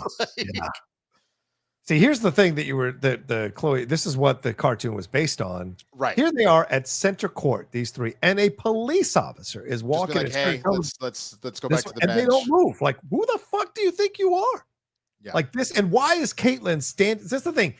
Caitlyn is playing both sides here, and I think this is something that she needs to get called out on. She's allowing Sophie to step forward and do the MAGA shit while she stands behind her, and that's not right. Caitlyn should be yanking her back away from a situation like this, because this is a bad look. And I think this is not, and the Australian I can forgive, because what does she fucking know about American racial politics? But like Caitlyn letting Sophie just come there and take the heat and then just not stopping it from happening, that's a bad fucking look. The answer, I see some people asking, well, what are they supposed to be doing? The answer is Odyssey Sims was hurt. You're not allowed to have non-active players like that are in the game be on the court and go over there. The only exception to that rule is if the officials call people over or whatever to try and put some sort of circle around somebody to try and chill. Otherwise, if you are not actively in the game, you are not allowed to be on the court. And so that's why the police officer was like, all right, ladies, come on, let's go back. Let's let them do their job. And then instead they just kind of stand there to find it out. I get it on the one end of like, hey, I'm worried about my teammate. But also the rules are the rules. They're just trying to like, can you please just go back and to just be so defiant about it? Like she wasn't being actively attacked. She was being tended to. So just go sit down. Yeah, go sit down. And listen, I'm a police officer. Go sit down. If I tell you to go sit down, you go sit down, especially in a situation like this. Like, we will deal with it. Go sit down for a second, because I am responsible for security in this fucking arena. And if you're putting yourself out in a fully like available open location like this for anything to happen to you, like, I want you back there where people find it harder to find you. It's for your own security, you know? And so, like I said, Chloe Bibby, I give a pass because she's Australian. What does she know about this stuff? But like, still, wait. Oh, that's the Then the redhead, tall redhead. Yeah. Okay, her name is Chloe Bibby. Okay. Yeah. She's Australian. And look, I mean, Australia has its own racial dynamics, of course, and issues there as well. But it's a different thing that you see here in the States. So but she said she took the post down, and she said she's going to educate herself. So credit to her for that. But still, it's a bad look. And you know, it is one person encouraging others to do bad stuff. It's it's Sophie leading the way, man. It's not a good thing. So I hope Caitlyn breaks away from her. All right, we got to get to questions, Wiz. I know we got a little bit over. Let's get to it real quick. Let's run through these. Mark Enrique Iniritu Says Mark Maron can miss me with his ethics and morality. He goes to Israel and performs comedy. Someone asked him about how he feels how Israel treats women and children in Gaza. Keep that. I did not realize he did that. I was very proud of his statement, and now I'm very like. But we don't know. Enrique is saying this. Let us explore it and see if Enrique is telling the truth or not. We'll have to see. So I don't know. We don't know, but Enrique is saying this. Let's see what the truth is. Enrique also says, Winston, thoughts on highest to lowest might be my least favorite Spike and Denzel joint. What's y'all's favorite and least favorite of their collaboration? Thoughts on I still haven't seen it yet. Okay. And I feel like I didn't hear enough of people saying that it was just this, that it was just, it was the truth. You know what I'm saying? Right. Like that it was so good. I think my favorite is probably He Got Game. Between the two of them. I will openly admit it's something I need to rectify. I still haven't seen Malcolm X before. Oh, right. Part of that has to just do with the fact that if I remember correctly, isn't it like almost a 4-hour movie or something like that? Christian should have you and I do a reaction to that on his channel. That would be a lot of fun. He's just not gonna pay for that. That's because the price goes up. The price goes up the longer it is. He ain't gonna pay for us to sit there for 4 hours. The price goes up when he has two people of color watching it and have their comments. But that's when the price goes up.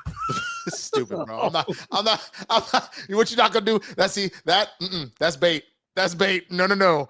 I just bet that I know how expensive for a 4-hour movie. Go at 3:30. It's 3:30. Like, you know what I'm saying? So for me, I know it's good. I just still haven't watched it yet, just because I was like, it's a lot. It's one of those things. Like, I still haven't finished. Once Upon a Time in Hollywood, because same thing. It's like 320 or something like that. You need the mentality to be like, I'm gonna sit here for 3-some hours right now. Yeah. So I would say my favorite is probably Malcolm X, followed by Inside Man, because I loved Inside Man.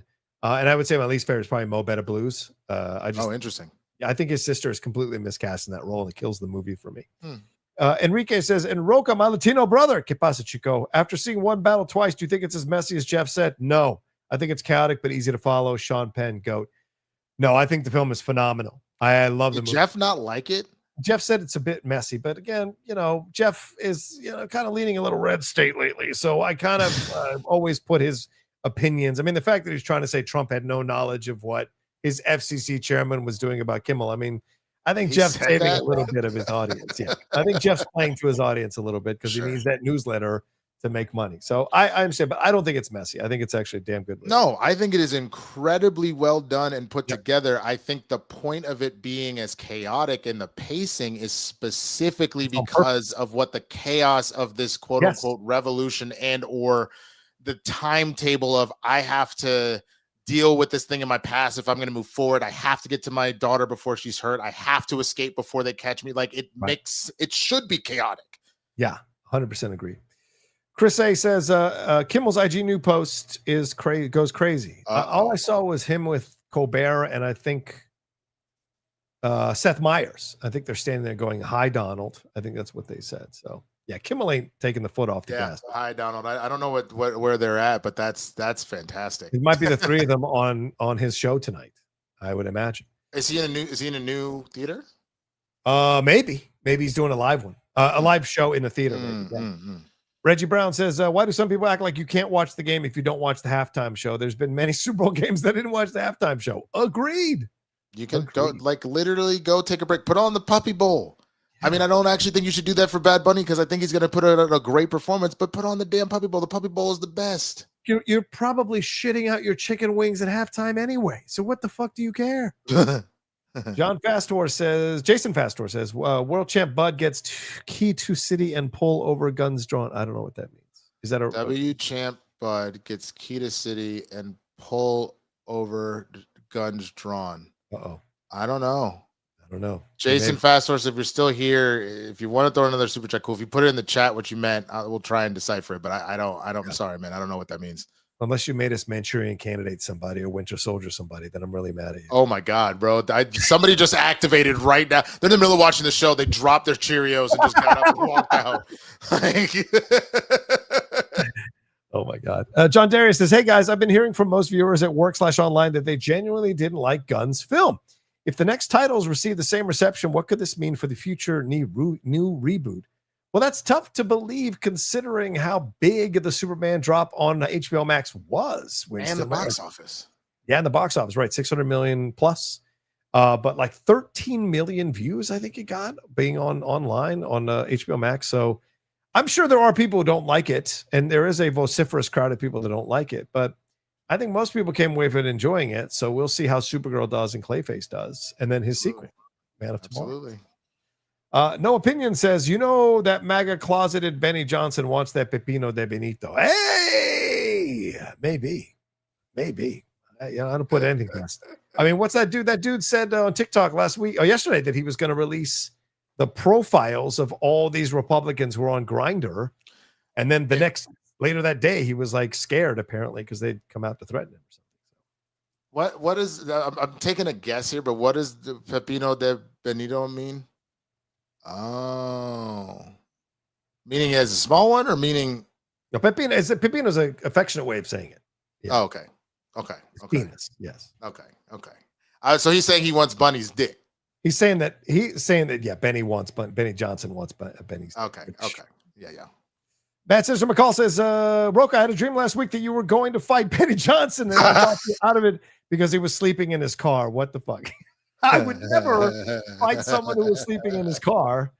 And I would never resort to violence. If you resort to violence, you undercut your intelligence. And I would hate to do that. Now, if he swung, there's no other ball game. But I'll talk all the mad shit you want. But like, I would never use my hands because that means I've lost intelligence to use my hands. So, yeah. I only throw hands in like defense or in defense of people. I'm not going to be the one to instigate a fight, but I will finish it. Yeah, fair point. Master McCall says, got a couple California questions from an outsider. Was Arnold a good governor? How much a month do you need to be financially comfortable outside of LA? No, because Arnold, if I remember correctly, that's where we ended up. Like the drought happened. There was an energy crisis that he didn't manage very well. We ended up going into like a pretty large amount of debt. Like there was just a lot of decisions that he made that were not good, which is why he got recalled at one point. I think the recall failed. Yes, but he was recalled at one point. So like there was a lot going on where he was not a good governor, honestly. He wasn't. You can answer outside of LA. I can't. I don't know. I would say probably $5,000, $5,000 to $6,000 to live comfortably. You say comfortable, not to live. To live comfortable, I would say $5,000 to $6,000. You can find a decent place for $2,000. You keep your costs down for groceries and bills. You could save a little bit. Do you want to save money? Then we're going up to $8,000. That's the thing for sure. I think the other thing that you want to just keep in mind is if you're going to do it, I would suggest doing it with a partner. So whether that's a roommate 100%. or a significant other or whatever, that will just help with stuff. So like for example, what our place is, I want to say like either three. We got a really good deal. I think it's like $3,000 or $3,100, something like that. Yeah. Then like, so there we go. But we're splitting rent. You know what I'm saying? We're splitting grocery costs and things like that. And that helps to kind of offset stuff. We don't split grocery costs because she buys her food and I buy my food. And we don't share food because it's different food. So that's the expense. To an extent. Yeah. To an extent, we're the same way. If it's something that exclusively one of us eats, we don't charge the other. So she's not a huge meat eater. So unless it's something for like we're making like she doesn't like chicken. So chicken is exclusively on me until now because the puppy does like chicken. So now we'll both pay for that or whatever. Oh, right on. But that I was got on my own. But I don't eat tofu, so like I don't ever like pay for any of that. But then like all the rest of the stuff, the milk, the eggs, the whatever, then that the general shit we split. Also. Definitely. Don Ronaldo McWhiskey said, just sending support. Thank you, Don. And thank you, your cheeks, buddy boy. Enrique also came back and said, who is y'all's favorite political commentator? I think Mehdi Hassan is killing it lately. I agree. I tried giving Bill Maher another chance. Couldn't do it. Now, Maher's too much a crotchety old fuck on the porch, man. It's a broken clock right twice a day. Yes. I think that there's plenty of times where he said something where I said, I don't disagree with that sentiment, but then everything else around it was bullshit. Right. So you know what I'm saying. So I just don't. I most of the time I'm not listening, but I think Mehdi Hassan's probably my favorite right now. I like Tim Miller over at Bulwark as well. I like Tim a lot. I watch him on Deadline White House every day on MSNBC. Chris Corcoran says, "What are your thoughts on Eric Adams dropping out? Fucking sellout piece of dog shit." You know why he did it though, right? Yeah, of course, to help Cuomo win because Trump doesn't want Mamdani in charge of New York. And so he apparently offered him like a position in his cabinet or his administration somewhere. Ambassador to Saudi Arabia. He's going to make that money off Saudi Arabia. Are you actually serious? Is that the thing he offered him? Yes. I just knew it was a position. I didn't know that was the position. That's one of the things they floated out there, that he would get that. Can you believe it? Oh, mind you, 3 deal on our place is a 3-bed, 2-bath place, by the way, with 2 parking spots. Is that what he was saying? No, well, someone goes $3,000. That's a good deal. Damn, in New York you pay a bit less. No, but that's for a 3-bed, 2-bath, 2 parking spots in a private parking area in a quiet part of town, like a 5-minute walk from the giant park, and the 5-minute walk from the grocery store, 5-minute walk from the metro stop, 5-minute walk from 24-hour fitness. So yeah, no, it's where we're at. That's actually a pretty good deal for all of the shit we have here. Yeah, we pay a little bit less than that for a house with 2 bedrooms, 2 baths. But as Winston said, we are a 5-minute walk from everything, including the Costco. Tamuelo on the I love the Costco. On the run, John Pepea says, "What did Yoda say when he saw himself on 4K TV?" HDMI. Oh, there we go. HDMI. Oh, I get it. Vincent Zawada said, "Love Sean Penn in One Battle. Vince walk amazing." Oh yeah, everyone says that he is imitating Vince McMahon in that movie, and I don't disagree. Oh yes, he is. Right. Even the hair comb over is very much Vince. I think like Leo is fantastic. Was the young lady's name Chaos? Which one? Chase Infinity. Oh, Chase Infinity. Yeah, she's great. Chase Infinity is fantastic, but Sean Penn stole the show. He was terrifying. Yeah, DiCaprio was good. Tiana Taylor was good, I thought, and Regina Hall was good, but like, and Del Toro as well. But Benicio, but Sean Penn was genuinely terrifying. Yeah, but Benicio's DUI scene is my favorite scene. No, my favorite scene is the line near the end. A semen demon. See, that to me is the line of the year because he said it was such earnest. A semen demon. And by the way, that actor is Jim Downey, who worked on SNL from the beginning. He was an executive producer writer on SNL for years, man. Yeah, he's a legend. That line destroyed me. That's why he knew how to deliver it, because he's probably written so many of those lines in comedic sketches. It was supposed to make you laugh. Cowboys fan night says, "Hi John, the Taylor Swift release this weekend is her music video drop, right? That's going down on that day to go with her new album on the 3rd of October." Right, I knew that. That's why I want to go. They're making a big deal out of it. They're selling a lot of tickets for it. So, dude, she broke AMC. I found out from AMC when I went to go see one battle after the other. I was like, I like having my stubs on my wallet so I can have a record of it. And they go, sorry, man. Ever since the movie came out for the Swifties, like the app has been broken and it doesn't work anymore, and they still haven't gotten around to it. Like. That's how much power the power of the Swift is. Taylor broke the world. Aaron Kirby says, "Winston, just jealous. Dart is a better dancer than he is. Don't hate the white brother, Winston." Dang. He is, first of all, not only is he not a better dancer than me, you talking about that beaker ass looking like Bert and Ernie, big ass head ass Jackson Dart. Now look, if he turns around and ends up balling for the Giants, I'm gonna be sad as a Cowboys fan. True. But no, I ain't scared of nobody whose head is like the same size as this water bottle, bro. Like this how his boy's head is built. All right. I ain't worried about that shit. That's hilarious. Plus Scatterbo is probably a better dancer than him. Chris says, "Thoughts on my theory? I'm pretty sure Vigilante will die. Maybe Earth X Vigilante replaces him, or Earth X Vig kills our Vig and sneaks into our." No. You can't make a prediction where you go 4 different things can happen. No. Settle on one fucking thing. That's so what was prediction. The original theory? Is it just here? Sure I'm pretty sure Vigilante will die. Will die. Maybe Earth X Vigilante or Earth X Vig kills our Vig and then sneaks into our. Okay, Earth Vigilante will die. That's what he's saying. So I don't know about that. I think Judo Master is dead. Someone tried to say in my comments, well, he doesn't have Chris's code, so he can't get into the other. He was literally tracking him, and he's shown to be very much a stealth track, whatever. I guarantee you he found a way to follow him into that world. And yes, the same thing that happened out of bio, they caught his ass and he is locked up somewhere getting his ass whooped, if not already dead. Yeah. And this is a hell of a setup for the show in 2 days, because like once you open the door to this, James, you got to really walk through this door.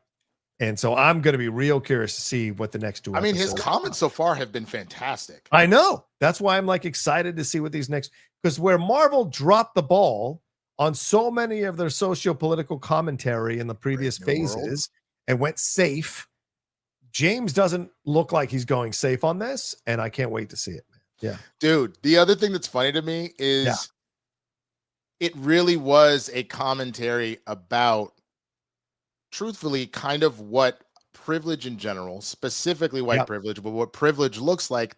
Privilege is not having to think about things or worry about excess things. And Juju, Straw Hat Goofy, put a video out about that, and like how, and the number of people like, y'all just always have to make it about race. The episode is literally about the Nazis winning and chasing ads. A black woman, they go, a black, it escaped, and then chasing her down the block. What do you mean we make it about that? The whole episode was about race. Some people will never see it. Even if you pound their face into the truth, they'll never see it. ES13 says, why does Trump want to go after Fallon and Myers but not Jon Stewart? Fallon is not even that political. It's because they're on the main networks. It's the broadcast. Yeah, Stewart is on Comedy Central. If he was on ABC or NBC, he'd be going after him too. But I think that's the main thing. It's the main networks. It's the idea of trying to kind of clamp down on that. And I think on top of that, they're not really aiming at Stewart. They only said a couple things about South Park, but backed off because of that stuff. This to him seems like an easier target to kind of go after. Yeah, it's informative. Enrique Neritu came back and says, in a year with Lex Luthor or Sentry, Galactus, and the Witch from Weapons, Sean Penn is the villain of the year and soon to be 3-time Oscar winner. 100% agree. You think he's going to win the Oscar? Oh, as supporting actor? But I need to know the rest of the category because my brain isn't there yet. Because right now I've got Remnick in there as well. What's his name that played the lead vampire in Sinners? Oh yeah, O'Connell. Right? Yeah. Jack O'Connell. Yes. I think the two of them so far, I'm just trying to think of all the movies that have come out so far and where we're even at, but like I just can't remember everything. I just think what he did is so actory. I think Sean Penn is winning between the two of them. Yes. But like just so far, those are the two that are sticking out of my brain. Right. I highly doubt that Holt would get a nomination, but but maybe for and then I could, it depends on what they want to do with that one. I could see Damson Idris also potentially getting a nod. I think he did a really, really good job there. But yeah, we just have to see. Here's who Jeff throws out for best supporting act, which is really interesting. Because Jeff just did his predictions on his newsletter. Andrew Garfield for After the Hunt, Delroy Lindo for Sinners, Benicio del Toro for One Battle, Miles Caton for Sinners, and Bradley Cooper for Is This Thing On? Those are his alternates. But his top five are Stellan Skarsgård for Sentimental Value, which I haven't seen, Sean Penn, obviously, Paul Mescal for Hamnet, which I still have not seen, Jeremy Strong for the Bruce Springsteen movie, and Adam Sandler for Jay Kelly, the George Clooney film. So, but I haven't seen a few of those films, so I will have to hold off. Haven't seen a lot of those, but Delroy is actually a fantastic choice. I actually think that might be a better choice than O'Connell, but they could both get it. I think O'Connell and Delroy could both be nominated. 100%. We'll see. All right, let's see. Let's get to these Streamlabs. Sorry, Winston, how much time you got? Like, can you do five more? Yeah, we're good. Fantastic says, oh snap, it's tequila spilling time. There may be no moral victories and a loss, but that's if you're a coach or a player. But as a fan, you better believe there are moral victories. Proud of my Cowboys and the run game taking the heat off of Dak. There you go. I guess I would agree with that, right? So, yeah. Tim says, Johnny Boy or Sensei John, what are the odds that Benicio del Toro improvised his little dance during the DUI scene? I think the odds are very high. And as I just said when I was bringing it up, to me, this was the most Latino role he has ever played in his life. And I saw my uncles at the family reunions that I went to all the time growing up when they got drunk and did their little dances in the middle of the living room for everybody. That's exactly what I saw when Benicio was doing his backwards dance. It was hilarious. I lost my shit from an ethnic place and a universal place as a Latino. So I thought it was great. Yeah. Hey man, he was fantastic. And I'll be honest, my favorite Leo is a desperate Leo, and he was desperate that whole movie. He's probably going to get another nomination. I hope so, man. There's people talking about Sean Penn so much that they're forgetting about Leo. But it's just because Sean stole the show, but it doesn't mean Leo didn't deliver. You know what I'm saying? But I also don't know. I would have to think about leading actor who he'd be up against one way or the other. That's a tough one. Fantastic says, also AI in the art genre is the last step of the machines taking over, because ever since the beginning of the industrial age, owners have been constantly trying to replace humans because it's cheaper. That's for sure. Yep. Saw a great documentary on the Gilded Age on PBS, 4-hour documentary, and it is absolutely about the industrial age and how they abused workers, and how still the stuff you see in that documentary from the early 1900s is also happening in our world still, with how owners treat workers, owners of companies. Anonymous says, I do not like this timeline we're in. We're in a bad timeline. Yeah, I don't disagree. But only we have the power to change it, right? Yeah. Yeah. No. Mike McKenzie says, hey, fellas, any thoughts on Saudi Arabia buying EA for $50 billion after EA went private and using Jared Kushner's funds? I hate everything about it. And then they announced a major push into AI as well. This is what I mean about, like, not that EA was this great company before, but this idea of like all these things that I love slowly but surely just disappointing me and making me go, ugh. Yeah. Yeah. It's true. It's horrific. And what it is clearly the right wing has decided to go and try to own as much media as possible to influence our culture. They have the stuff they've said about how the left has been indoctrinated by the media, and the society has been indoctrinated by the media. They clearly believe that, because Ellison buying Paramount and then trying to buy WB right now, and Kushner and the Saudi Arabia contingent going and buying EA so they can influence the kind of video games that are out there, kind of characters. That's all on purpose. You know, this is all happening on purpose. People need to look at this. They're doing it on purpose, you know, so. And I hate it as well. Scott Welsh says, need to bring awareness that today is, quote, Truth and Reconciliation Day in Canada. Oh, it's when we recognize the atrocities and multi-generational effects of the residential school system.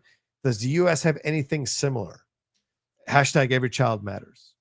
Honors the children who were never returned home and survivors of residential schools. Oh, interesting. We do not have anything like that. Although we have, I think we have foundations that try to promote that, but we don't have that. I don't think. No, I mean, I get we did for a minute. We started to do, and we changed Columbus Day to Indigenous Peoples Day, but I believe Trump already changed the ship back like an asshole. Yeah. Trump took more kids. Doug Developer says, Rocha, I'm trying to do this no carb, no diet soda you're on, and it's so damn hard, even with the perk of not having to exercise. Rather go back to carbs, diet soda, low calorie, but with moderate cardio. How much weight did you lose in 1 month again? Well, it's tough now because I'm on my 6th month and I've lost 55 pounds now. And so. Wow. That shit, I was so shocked by that. I could hear my echo. Holy fuck. Sorry, I didn't mean to be that loud. Congratulations, man, because I haven't seen you in person. You scared the fuck out of me. I'm sorry. Yes. Yeah. I mean, yeah, the no carbs thing, but you've got to follow the plan. There's things that fill in the no carbs, which is our vegetable, like broccoli. And so you got to, you got to figure, those are the things that I had to learn. And I recommend awaken180weightloss.com. They were great people over there. They helped me through all of this stuff. And now it's just second nature, so it's a nice existence to be in right now. So I appreciate that. But yeah, Doug, it's not easy. Respect to you. Is that everything? Oh no. Yeah. Doug says again, Flacco is in 5 seasons, 9-4 in the playoffs, plus Super Bowl win. Lamar Jackson, 5 seasons, 3-5 in the playoffs. LJ may have the MVPs, but Flacco can actually get it done. No, I don't think so. It's like, because to be honest with you, Flacco didn't deserve the Super Bowl MVP. That should have been Jacoby Jones. Rest in peace. He had generational defenses he was playing with. Like, yes, Right. he had to play his role as the quarterback, and he made some amazing plays. Let's keep it a buck. Lamar Jackson is a significantly better quarterback than him, but he does not have a Ray Lewis, Terrell Suggs like led defense to just own other teams. And so a lot of times Lamar is having to play kind of from behind to handle stuff or has to outscore like crazy. I disagree with that. Yes, Joe Flacco was good in his heyday, but nah. No one's going to remember Flacco. They're going to remember Lamar Jackson. And I agree with you 100%. Lamar has never had the benefit of a like number one rated defense that shows up and plays in the playoffs to stop players like Patrick Mahomes or Josh Allen or these other great quarterbacks. He has never had a defense to be able to do that. So, because even think about the Super Bowl that Flacco won. Again, Jacoby Jones was on one. He had that. Remember, the power went out that one because that was the one against Kaepernick and them. The power went out in the Superdome. It was Beyonce. It was the Beyonce Bowl. Right. And the minute the power came back on, or right before the power went out, kickoff happens. He runs back like 103-yard kickoff return for a touchdown to start the next half. Nah, bro.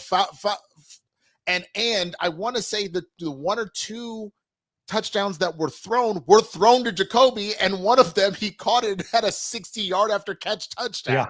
Like he ran a 10-yard route that he caught, but then he juked a bunch. So nah. I rebuke you in the name of Lamar Jackson. I mean, I still think Lamar chokes in the playoffs, but I think if Lamar had a great defense, I think he would choke less in the playoffs. So that's fair. That's totally fair. Flacco's not inspiring. He had one really great season. ES13, thoughts on the Tom Brady controversy? Real quick, Winston. Tom Brady sitting in the booth for the Raiders and then playing. And then the Commanders played the Raiders the next day after he called the Commander, or the next week after he called the Commanders game. So people have some controversy around Tom. He's playing commentator when it's convenient, and he's playing part team owner when it's convenient. Yeah, I don't love that. It's not the end of the world. I think a bigger controversy is him last week being like, sometimes you just get so frustrated, you just punt the dog, and I'm like, you what? The fuck is wrong with you? What do you punt the dog? Are you like, I'm never on Peter's side, but what, motherfucker? Like, Vincent Zawada says, I loved Leo and one battle after another, not remembering his password. Oh yeah, what time is it? That was amazing. Oh, dude, that shit is hilarious. I'm calling a Greyhawk. I'm a burnout now, man. I'm a burnout. I'm calling a Greyhawk 10. That's what I'm doing. I'm calling a Greyhawk 10. Oh, it's amazing. Jason Fast Horse says World Boxing Champion Terrence Bud Crawford, who would just beat Canelo Alvarez, received the key to the city of Omaha, his hometown, and was pulled over by police, guns drawn on him for supposed reckless driving. Yes, I saw this, Winston. It is heartbreaking, that video. The night of the celebration. The night of the celebration at 1:30 in the morning, he's pulled over by a cop, and the cop is talking to him like he is dog shit. It is insane. And the Omaha mayor got involved in this and said, this is a favorite son. We are not doing this to him. We are launching an internal affairs investigation immediately. So there's a great line in Public Enemy. Oh, no, Kanye West said this, right? What did he say? Something about like, no matter how big you get, to most people, you're still an N-word in a coop. Still a nigga in a coop. Yep. That line has stuck with me forever because it's true. To some people, no matter how big you get, because they have a badge on, you are lesser than them. Yep. It was really, really, really, really unfortunate, man. And that's the thing is there was something we were talking about earlier that I was going to make the comparison of the over policing or the over enforcement of things going on, and that would be a good example. That is, even if it was reckless driving, you don't need to be pulling them out guns drawn. That's insane. Yeah, it is insane. Exactly. And I think the body cam or some of it was lost or something, which is like, what? Fred Tex said the Cowboys could have had Suggs, but got a cornerback instead. Because, real quick, I wanted to look up the box score, and I know I'm dragging us out here. The first touchdown to Anquan Bolden, fine.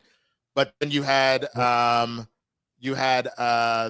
he did throw one to Pitta, but then you had Jacoby Jones with the 108-yard touchdown run. Then you had another kickoff return, and then you had another touchdown from him later. So, bro, it was Jacoby. This is bullshit. I'm mad. Rest in peace. Fair point.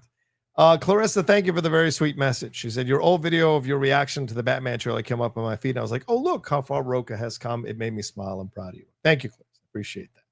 It's very kind of you. We'll see where we end up, but thank you. All right, Winston, let's get out of here. We got to go. Thank you to everyone who joined us. What a wonderful, lively chat today. And thanks for the Streamlabs and Super Chats. We appreciate and love you all madly. Winston A. Marshall, another fun show with you, brother. Please let people know where they can find more of your content and more of your observations on the world. Absolutely. You can find me at the Swaggy Blurred on all platforms, YouTube, Twitch, social media, all that good stuff. Blurred Breakdown on Mondays. I've got some other stuff coming out later this week. Tomorrow, Blurred's in the Hood with me and Jay Washington. Friday, Capes and Cows over on the Christian Harloff channel, myself, Christian, and Chris Carr. And we may or may not get a Demon Slayer out this weekend reaction. If not, then we'll be back next week. It just depends on timing wise. If Christian and I can get in there and get it done. But all that, thank you for watching. Y'all see you on the next. Yeah, peace. Thank you guys so much. Follow me at The Rocha Says on Twitter, Instagram, TikTok, Outlaw Nation, Twitter, Instagram, TikTok, and everywhere else you follow me on social media. Subscribe to the channel down below. We're so close to 40,000. I think we're 100 away from 40,000. Please subscribe down below. Hit that bell button. Leave your comments on everything we talked about. And don't forget, if you don't like to see our pretty faces, you can always listen to us on the John Rocha channel podcast feed. The Spill the Tequila shows are there. All right, take care of yourselves. Be well. We'll talk to you next time with another brand new episode here of Spill the Tequila. Peace.